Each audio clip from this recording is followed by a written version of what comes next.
Yesterday I watched a movie.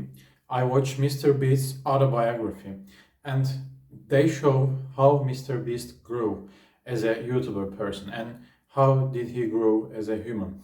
So he's like, if this video gets 1 million views, I'll be happy. This video is from 5 years ago, and back then he had some kind of perhaps 100, 200 subscribers. And from 100, 200 subscribers, he skyrocketed, and then he have 85 million subscribers and growing right now. He'll hit 100 million subscriber in 2022, to be exact. So Mr. Beast had a dream, and he followed his dream to the end where he can actually achieve his dream. He don't really care about having the biggest pile amount of money in the world, but he cares about having the best content and entertaining people. That's his dream and that's his passion. He's simply following his passion in order to achieve his dream. And that is something we all should be learning from Mr. Beast's life story.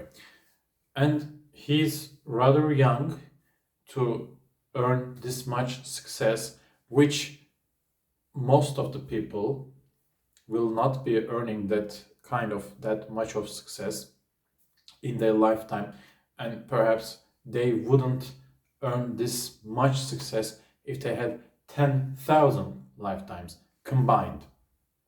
So what is different with him? He actually was stubborn, and he actually had a drive which was very, very important to him, and he didn't stop until he achieves his goal. He did not give up. He even counted one from 100,000, and that's insane. I don't think much people are doing that, but he did, because he did get attention by doing that. Therefore, he insisted, and he spent days. He had some nerve breakdown, but he kept doing. So once you have a goal, never give up and never surrender that goal. If you tried it and it's impossible for you to achieve anymore, have another goal. Have another goal and walk that way. And we humans should have a meaning in our lives. And I love some philosophers, some kind of German, French, Algerian, like Albert Camus, like Arthur Schopenhauer, the German philosopher, and they kind of had this existential crisis in their lives. Why I'm here? What am I doing here? What should I be doing in the future? So they had this existential crisis, and they did solve their existential crisis. And Albert Camus is saying the world doesn't have an inherent meaning, but you shouldn't be stopping to search for an inherent meaning, even if there isn't an inherent meaning. And he rather lived a short amount of life, and he actually lived it to the fullest. And I think the way he died is an car accident. It's sad because the world lost a big brain, and he contributed to the world very strongly, but he lived life to the fullest. I think in any given time, he had 3 or 4 girlfriends. He kind of lived the life fast. He liked these fast cars, and he was the face of the Vogue. That's amazing for an author, I think, because most of the artists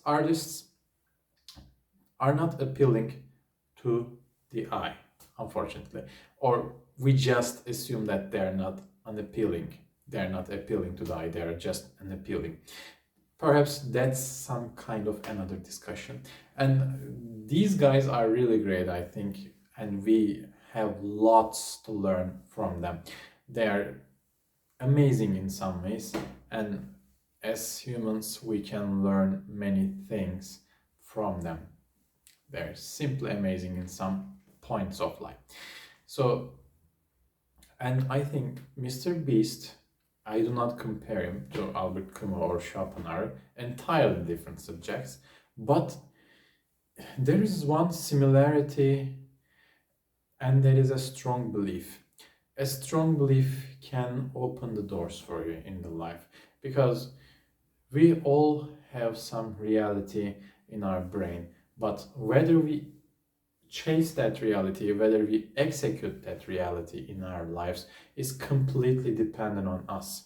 And 99% of the people are just like chasing after a circle which leads them to nothing, which leads them to nowhere.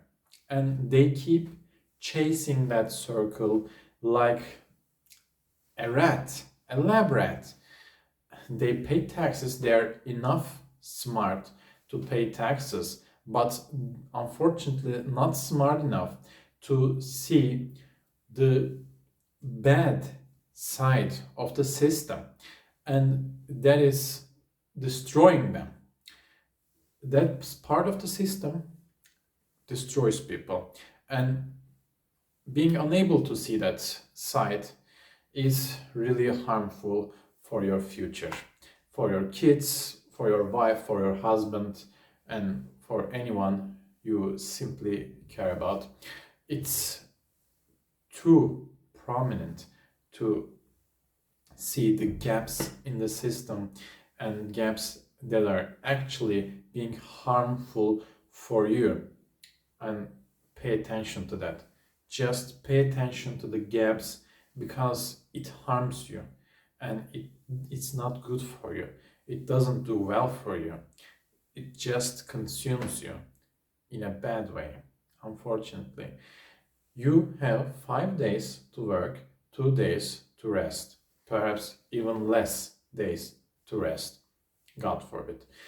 So you exchange 5 days for 2 days. And if you think like this, you give $500, you get $200 in return. It's a bad investment, and you know that. So people kind of show this, your employee, your boss, and the world governments just telling you you should be working 5 days a week so you can rest 2 days. You are very cheerful when it hits the Friday evening, but can't other days really be a Friday? Can't a Monday night be a Friday night for you? So it all comes to financial freedom, whether you have or not the financial freedom in your life.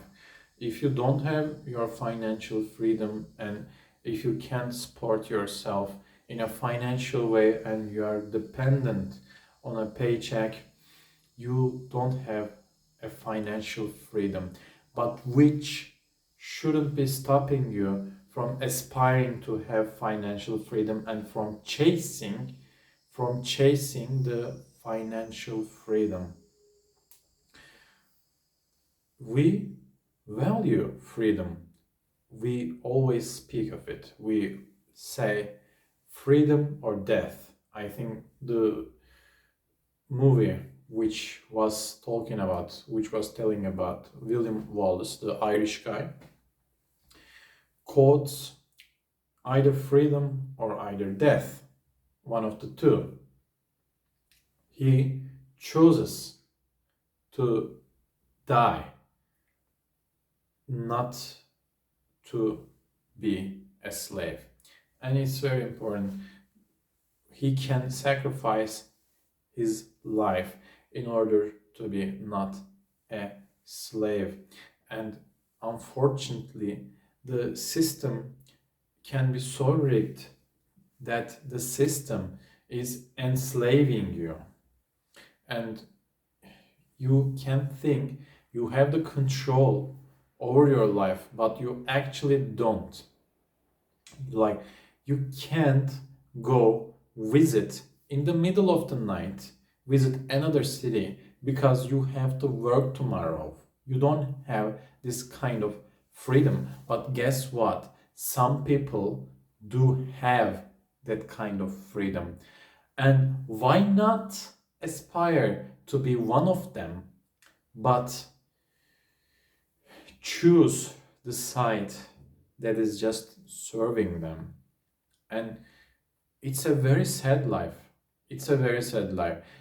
Instead of you are following the passions and doing the things you like, you love, you are just supporting yourself, and you are just 2 paychecks away from being broke. I wonder if you did think about this, if you did think about this before, and why accept this kind of living while you can have another ways in your life. And let's think about ourselves as an artist. As artists, we have our brushes, we have our instruments, and it's completely dependent on us how we play it, how we draw it. So we might have the best song in the world, we might have the best picture, best art in the world, but if we don't use our brush in an effective way, we might also have the most average song in the world. No one buys it, no one wants it, and you're not contributing to anything. So it's a sad kind of life, and don't let this to happen to yourself. Don't let yourself be a lab rat. Don't be a lab rat, and don't let scientists to use you. This is what you're doing with your taxes, with your properties, and with your savings. You are letting yourself to be used by the scientists, and you are just a lab rat. And it's very sad for a human to be a lab rat. And this is an end for this video. I'll get to see you in the next video. Take care.